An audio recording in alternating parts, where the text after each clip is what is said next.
قبل هر کاری اومدم شاخه های خشک و مریض رو گیاهم جدا کردم. ریشه زایی در آه سریع و ساده برای تازه کارها سریعتر ریشه میده. میتونی رشد ریشه رو ببینی.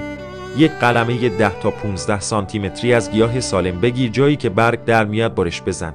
برگ های پایینی رو جدا کن تا داخل آب نرن. قلم رو داخل یک لیوان آب بذار، طوری که فقط ساق توی آب باشه. نوع برگ ها.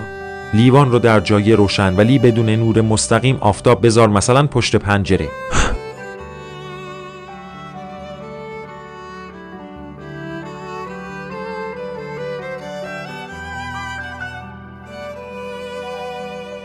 هر 3 تا 4 روز آب رو عوض کن تا فاسد نشه.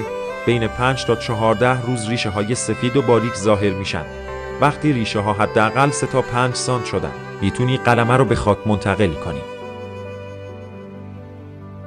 نکات مهم: هرگز نور مستقیم خورشید نده، چون قلمه میسوزه.